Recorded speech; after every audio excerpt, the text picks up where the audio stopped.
Peddireddy Ramachandra Reddy senior most leader Rayalaseema రాజకీయాలని ప్రస్తుతం శాసిస్తున్నారు. గత ఎన్నికల్లో వైసీపీ గెలవడంతో ఆయన ప్రాముఖ్యత పెరిగింది. జగన్ సైతం ఆయన సీనియారిటీని వాడుకుంటున్నారు.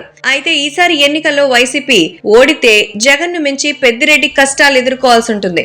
ఆయన్ని ఇద్దరు మాజీ ముఖ్యమంత్రి చంద్రబాబు, కిరణ్ కుమార్ రెడ్డి టార్గెట్ చేసే ఛాన్స్ కనిపిస్తోంది. ఆ ఇద్దరితోనూ పెద్దిరెడ్డికి వైరం నడుస్తోంది. గత 5 సంవత్సరాలుగా వాళ్ళిద్దరిని ఎంత ఇబ్బంది పెట్టాలో అంతా ఇబ్బంది పెట్టారు పెద్దిరెడ్డి. అందుకే అధికారానికి పెద్దిరెడ్డి దూరమైన మరుక్షణం ఆ ఇద్దరు నేతలు పట్టు బిగించే అవకాశం ఉంది.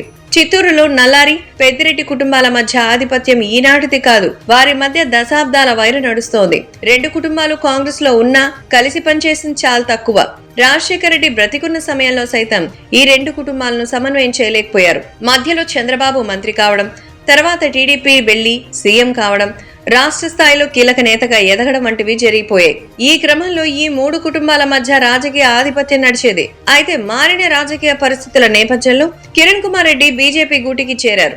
ఆయన తమ్ముడు గత ఎన్నికలకు ముందే టీడీపీలోకి చేరారు. ప్రస్తుతం టీడీపీ బీజేపీ కూటమి అభ్యర్థిగా కిరణ్ కుమార్ రెడ్డి పోటీ చేస్తుండటంతో చంద్రబాబుతో చేతులు కలపాల్సిన అనివార్య పరిస్థితి ఎదురైంది. దీంతో ఇప్పుడు ఈ ఇద్దరి నేతల ఉమ్మడి శత్రువుగా పెద్దిరెడ్డి నిలిచారు. పొత్తులో భాగంగా రాజంపేట ఎంపీ సీట్ను బీజేపీకి కేటాయించారు. బీజేపీ కిరణ్ కుమార్ రెడ్డిని అభ్యర్థిత్వాన్ని ఖరారు చేసింది. ఇదే స్థానం నుంచి పెద్దిరెడ్డి కుమారుడు మిథున్ రెడ్డి పోటీ చేస్తున్నారు. దీంతో పెద్దిరెడ్డి కుటుంబంతో కిరణ్ ముఖాముఖిగా తలపడాల్సి వచ్చింది. ఇప్పుడు చంద్రబాబు సైతం కిరణ్ తో చేతులు కలపడంతో పెద్దిరెడ్డికి రాజంపేట లోక్సభ ఎన్నిక ప్రతిష్టాత్మకంగా మారింది.